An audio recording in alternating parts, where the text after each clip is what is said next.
आप सभी बच्चों का नंदीश्वर की ऑनलाइन क्लासेस में स्वागत है। और आज आप पढ़ेंगे क्लास 12 का फिजिक्स का चैप्टर नंबर 2 का समांतर प्लेट संधारित्र किसे कहते हैं। उससे पहले मैं आपको पिछली वीडियो में मैंने कहा था कि आपको मैं संधारित्र का सिद्धांत बताऊंगा। तो ये संधारित्र का सिद्धांत है जो कि मैं इधर टॉपिक में लिखना भूल गया था, यहाँ पर लिख दिया मैंने संधारित्र का सिद्धांत। मैंने पिछली वीडियो में आपको बताया था कि संधारित्र किसे कहते हैं। वह युक्ति जिसके आकार व आयतन में बिना परिवर्तन किए उसके विभव को बढ़ाया जा सके तो वह क्या कहलाती है, संधारित्र कहलाती है। तो हम यहाँ पर देखते हैं कि संधारित्र का सिद्धांत क्या है। देखो, माना कि ये जो ए है एक आइसोलेटेड प्लेट है, यानी कि पृथककृत प्लेट है। इसको क्या कहलाया जाता है, किसी समय प्लस क्यू आवेश दिया जाता है। जब हम इसको किसी समय प्लस क्यू आवेश देते हैं तो इसके दूरवर्ती तल पर और निकटवर्ती तल पर क्या हो जाता है, प्लस आवेश उत्पन्न हो जाता है। अब इसके माना कि इसके बगल में एक चालक प्लेट बी को लाया जाता है जिस पर प्रेरण की क्रिया के द्वारा क्या होता है, इसके निकटवर्ती तल पर माइनस आवेश तथा दूरवर्ती तल पर प्लस आवेश उत्पन्न हो जाता है। जो क्या होता है, जो प्लस आवेश है और यह माइनस आवेश इसके विभव को कम करने का प्रयास करता है, जिससे क्या होता है, दूरवर्ती तल पर हो जाता है धनावेश प्लेट को विभव को बढ़ाने का प्रयास करता है। क्या करता है, विभव। परंतु प्रेरित ऋण आवेश की प्लेट ए के समीप होने के कारण उसका अधिक प्रभाव पड़ता है, जिसके फलस्वरूप चालक का विभव कम हो जाता है। अब क्या होता है, इसका प्रभाव उस पर अधिक है, माइनस आवेश है इस पर अधिक है। इसके विभव को बढ़ाने के लिए हम क्या करते हैं कि प्लेट बी का संबंध पृथ्वी से कर देते हैं। तो जो इसका अतिरिक्त धनावेश होता है वो कहाँ चला जाता है, पृथ्वी में चला जाता है। तो इससे क्या होता है, जो इसका जो माइनस आवेश है वह प्लस आवेश के कारण इसके जो प्लेट बी है वो वह प्लेट बी के विभव को और अधिक बढ़ाने का प्रयास करता है। तो यह आपका क्या कहलाता है, संधारित्र की धारिता का सिद्धांत कहलाता है। मैं एक बार और बता देता हूँ कि जब हम किसी प्लेट ए को धनावेश देते हैं तो उसके दोनों तरफ यानी कि निकटवर्ती तल तथा दूरवर्ती तल पर धनावेश उत्पन्न हो जाता है। और जब प्लेट दूसरी प्लेट को उसके बगल में लाते हैं तो उसमें क्या होता है, प्रेरण की क्रिया के फलस्वरूप उसके निकटवर्ती तल पर ऋणावेश तथा दूरवर्ती तल पर धनावेश उत्पन्न हो जाता है। प्लेट ए का प्लस आवेश प्लेट बी के ऋण आवेश के कारण इसके विभव को बढ़ाने का प्रयास करता है, परंतु प्लेट बी के दूरवर्ती तल पर स्थित प्लस आवेश उसके विभव को कम करने का प्रयास करता है प्लेट बी के। तो अपन क्या करते हैं, प्लेट बी का संबंध पृथ्वी से पृथ्वी से कर देते हैं, जिससे उसका जो है ना अतिरिक्त धनावेश पृथ्वी में चला जाता है, जिससे इससे प्लेट ए का विभव और प्लेट बी का विभव के बीच का विभव बढ़ जाता है। ठीक है, ये हो गया संधारित्र की धारिता का सिद्धांत। अब हम बात करेंगे समांतर प्लेट संधारित्र किसे कहते हैं। इस टॉपिक के अंतर्गत हम चर्चा करेंगे उसकी संरचना एवं व्यंजक के बारे में चर्चा करते हैं। तो सबसे पहले हम क्या करते हैं कि समांतर प्लेट संधारित्र में हम दो आयताकार प्लेट या वृत्ताकार प्लेट लेते हैं। ठीक है, इन दो आयताकार प्लेट लेते हैं और इन दोनों के मध्य माध्यम वायु या निर्वात या हम अभ्रक मोम कागज कुछ भी भर सकते हैं, जो भी आप इसमें इस्तेमाल करना चाहें तो ये भर दिया जाता है। ठीक है, अब इसमें क्या करते हैं कि इसकी प्लेट ए का संबंध हम प्लेट ए को अपन क्या करते हैं, धनावेश देते हैं। क्या करते हैं, सिरे ए को अपन धनावेश देते हैं, जिसके कारण इसके दोनों तलों पर क्या हो जाता है, धनावेश उत्पन्न हो जाता है तथा इससे स्मॉल डी दूरी पर, कितनी दूरी पर, स्मॉल डी दूरी पर, एक प्लेट ये बी होती है। तो उसमें क्या हो जाता है कि प्रेरण की क्रिया के फलस्वरूप ऋणावेश उत्पन्न हो जाता है निकटवर्ती तल पर, दूरवर्ती तल पर धनावेश। परंतु प्लेट बी का संबंध पृथ्वी के होने के कारण ये इसका जो धनावेश होता है वह कहाँ चला जाता है, पृथ्वी में चला जाता है। ठीक है, तो इन दोनों प्लेटों में क्या हो जाता है कि अब इस पर इनकी प्लेटों पर आवेश का पृष्ठ घनत्व उत्पन्न हो जाता है, आवेश उत्पन्न हो जाता है। क्या हो जाता है, आवेश उत्पन्न हो जाता है, जो प्लेटों पर आवेश के पृष्ठ घनत्व के रूप में वितरित रहता है। अब इनको जो प्लेट अपन x भी मान सकते हैं। अब यदि प्लेट जो x है या a है, जो भी आप मानना चाहें, तो प्लेट x पर आवेश का जो पृष्ठ घनत्व क्या माना अपन ने, सिग्मा, तथा y पर ऋणावेश उत्पन्न हुआ है तो उसका आवेश का पृष्ठ घनत्व क्या मान लेंगे अपन, माइनस सिग्मा मान लेंगे। तो जी जो पृष्ठ घनत्व का सूत्र क्या होता है, आयतन बटे क्षेत्रफल। तो देखिए आयतन अपना क्या हो जाएगा, ये इसके पूरे सरफेस पर फैला है तो आयतन कितना हो जाएगा, जितना भी अपन ने आवेश दे दिया है q, और इसकी प्लेटों का क्षेत्रफल अपन ने क्या मान लिया, कैपिटल A मान लिया। इसको क्या किया, समीकरण 1 लिया।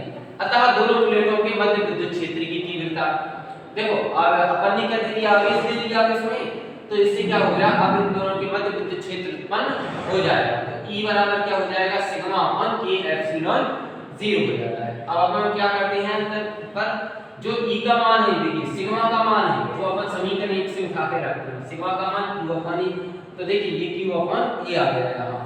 अब दोनों प्लेटों के मध्य क्या हो जाता है, विभवांतर उत्पन्न होता है। विद्युत क्षेत्र की तीव्रता लगती है तो उसके कारण क्या होता है, विभवांतर उत्पन्न हो जाता है। विभवांतर क्या है, किया गया कार्य कहलाता है। तो मतलब जो अपना कार्य होता है बलवृत्त विस्थापन, उसी अनुसार विभवांतर क्या हो जाता है, V बराबर तीव्रता बढ़े दूरी, सॉरी मैंने यहाँ पर ये विभवांतर लिख दिया, यहाँ पर तीव्रता लिख दिया, तीव्रता बढ़े दूरी। तो V बराबर E गुणे D, तो V बराबर Q upon K epsilon into D। अब यहाँ पर हमने संधारित्र की धारिता का सूत्र क्या पढ़ा है, अपन ने पढ़ा है C बराबर Q अपॉन V।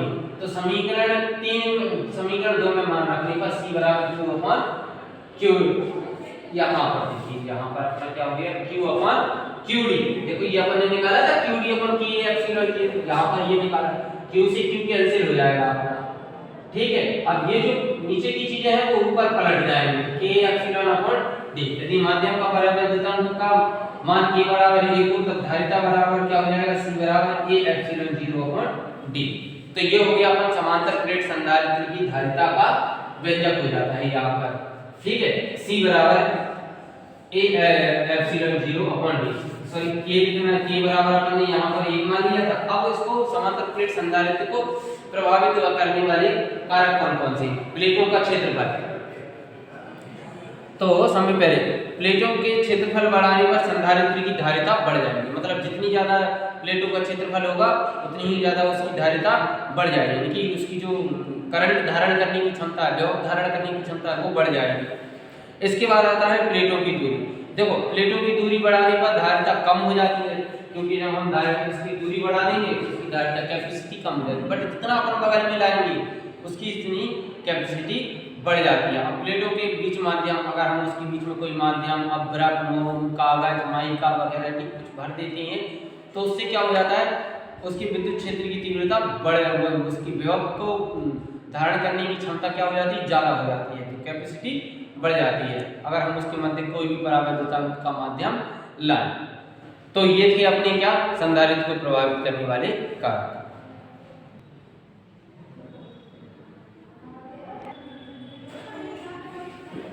आप सभी अब हम पढ़ने वाले हैं आंशिक रूप से परावैद्युत पदार्थ की स्थिति में समांतर प्लेट संधारित्र की धारिता के लिए व्यंजक प्रयोग। ये यहाँ पर क्या होगा, आंशिक रूप से, आंशिक रूप से परावैद्युत, आंशिक रूप से परावैद्युत पदार्थ की स्थिति में हम समांतर प्लेट संधारित्र की धारिता के लिए व्यंजक पढ़ेंगे। यहाँ पर देखिए अपनी x व y एक समांतर प्लेट संधारित्र की दो प्लेट है, इनके मध्य t मोटाई का हमने क्या रखा है, एक परावैद्युत पदार्थ रखा हुआ है। यहाँ पर देखिए क्या होता है कि हम प्लेट A को क्या देते हैं, प्लेट x को हम प्लस q आवेश देते हैं, जिससे इसके दूरवर्ती तल पर क्या हो जाता है, प्लस आवेश, निकट दूरवर्ती तल पर प्लस आवेश हो जाता है, और प्लेट y पर प्रेरण की क्रिया के द्वारा निकटवर्ती तल पर माइनस आवेश तथा दूरवर्ती तल पर प्लस आवेश उत्पन्न होता है।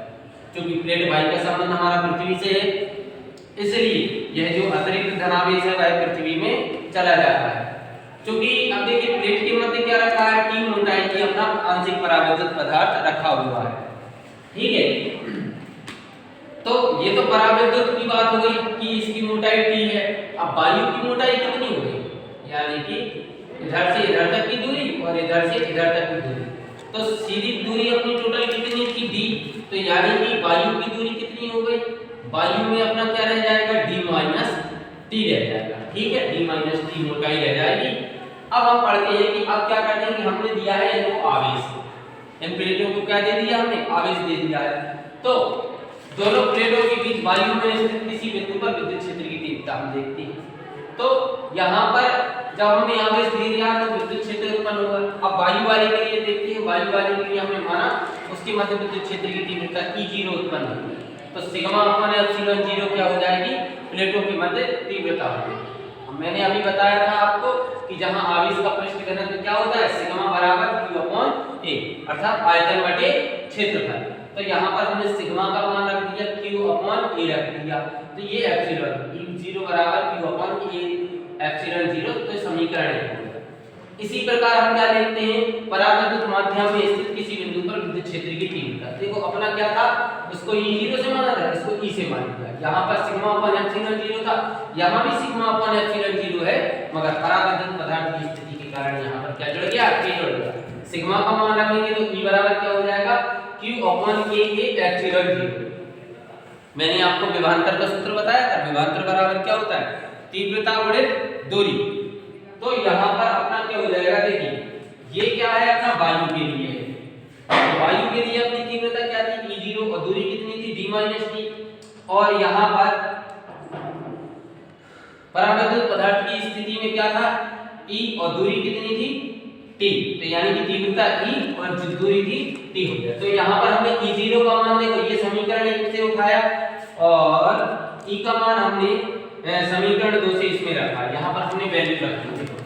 यहाँ हो गया q a epsilon 0 d minus T और q अपॉन k एप्सिलॉन 0, और t इसकी क्या थी, दूरी थी। अब देखिए यहाँ पर हम क्या होता है कि q a epsilon 0 plus q upon k epsilon 0, तो k तो यहीं पर रह जाएगा, a एप्सिलॉन 0 ये कॉमन में आ गया अपना, तो d माइनस टी बचा यहाँ से, और यहाँ से t अपॉन k बचा। अतः संधारित्र की धारिता C बराबर हम क्या जानते हैं, q अपॉन v जानते हैं। तो C बराबर क्या हो गया, देखिए हमने v का मान उठा के पटक दिया, ये रेखा था, ठीक है। तो q से q कैंसिल हो गया, ये जो बटे में था वो पलट के ऊपर चला जाएगा, तो t एप्सिलॉन 0 हो गया।